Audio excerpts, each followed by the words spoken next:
Assalamualaikum warahmatullahi wabarakatuh. Perkenalkan, nama saya Arif Akmal Maulana. Saya dari Universitas Cyber Asia, Prodi PJJ Manajemen 1, kelas MJ 701.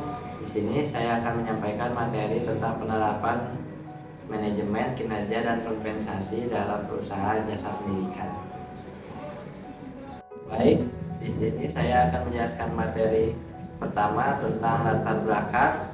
Dalam era persaingan global yang semakin ketat, perusahaan dituntut untuk memiliki keunggulan kompetitif yang berkelanjutan.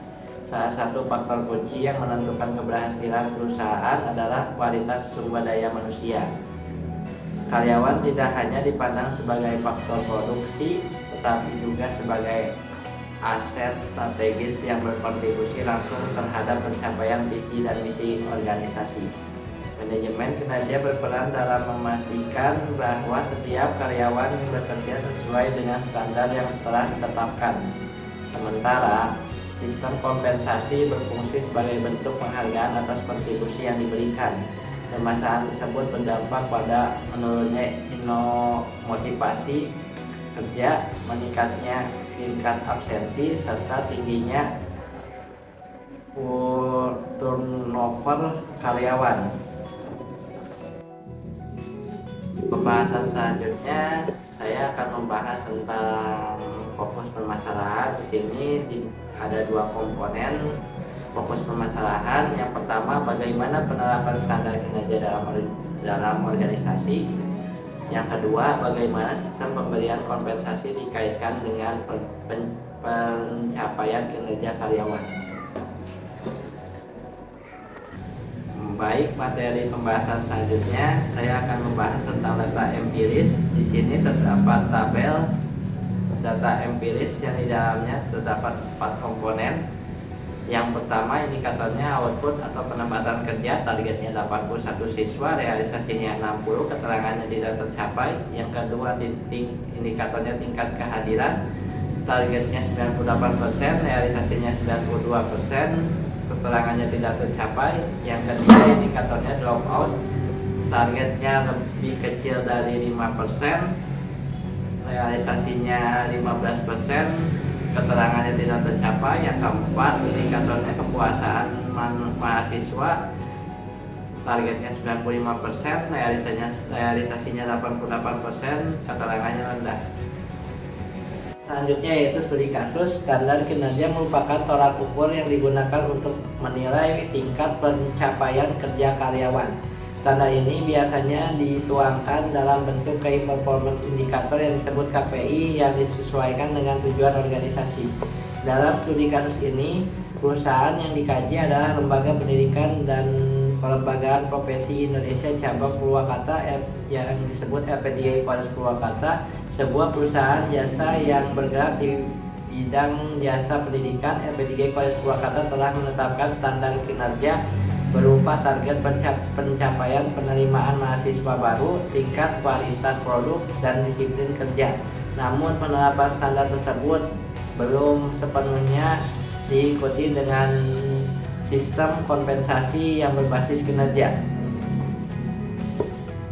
Yang terjadi di sini ada 3 komponen. Yang pertama, standar kinerja belum disosialisasikan secara menyeluruh kepada karyawan. Yang kedua, penilaian kinerja masih bersifat subjektif dan bergantung pada penilaian atasan langsung. Yang ketiga, sistem kompensasi belum sepenuhnya mencerminkan perbedaan kinerja antar karyawan. Bahasan selanjutnya yaitu kajian teori. Menurut Sebling tanggal 15 tahun 2020, kinerja ialah efek kerja yang berkualitas serta kapasitas yang diraih oleh seorang karyawan dalam menjalankan pekerjaannya sesuai dengan beban yang telah diberikan. Menurut Sitorus tahun 2021, kompensasi merupakan balas jasa yang dibayar untuk jasa pegawai, pekerja, jam-jaman, atau pegawai-pegawai yang tidak bersifat melakukan pengawasan dan tata usaha. Kompensasi merupakan komponen utama dalam kehidupan karyawan. Hal ini ditunjukkan oleh fakta bahwa kompensasi memberikan gambaran tentang status sosial karyawan dan tingkat penghasilan sangat berpengaruh pada standar kehidupan seseorang. Jadi selanjutnya yaitu pembahasan yang pertama dinamika penerapan standar kinerja dan pemberian kompensasi. Penerapan standar kinerja dan kompensasi di LP3 Equals Purwakarta menunjukkan adanya dinamika antara kebijakan manajemen dan respon karyawan. Ketika standar kinerja ditetapkan tanpa disertai sistem penghargaan yang memadai, karyawan cenderung menganggap standar tersebut sebagai beban tambahan. Integrasi antara manajemen kinerja dan kompensasi sangat penting agar karyawan memahami bahwa pencapaian kinerja yang baik akan berdampak langsung pada peningkatan kesejahteraan mereka. Dalam konteks ini, kompensasi berperan sebagai alat motivasi yang efektif. Kedua yaitu analisa teori kesejahteraan karyawan. Teori kesejahteraan karyawan menekankan bahwa karyawan yang sejahtera secara ekonomi dan psikologis akan menunjukkan kinerja yang lebih baik. Teori kebutuhan Maslow menjelaskan bahwa kompensasi finansial memenuhi kebutuhan dasar dan keamanan, sedangkan kompensasi non-finansial seperti pengakuan dan pengembangan karir memenuhi kebutuhan sosial dan aktualisasi diri. Dalam studi kasus LP3 Equals Purwakarta, rendahnya kepuasan karyawan menunjukkan bahwa kebutuhan tersebut belum terpenuhi secara optimal. Hal ini berdampak langsung pada motivasi dan kinerja kerja, yaitu faktor-faktor yang mempengaruhi. Terdapat 4 komponen. Yang pertama, kejelasan indikator kinerja. Kejelasan indikator kinerja merupakan fondasi utama dalam sistem manajemen kinerja. Indikator kinerja, Key Performance Indicator atau KPI, harus dirumuskan secara spesifik, terukur, dapat dicapai, relevan, dan berbatas waktu, SMART, agar mudah dipahami oleh karyawan. Yang kedua, objektivitas sistem penilaian.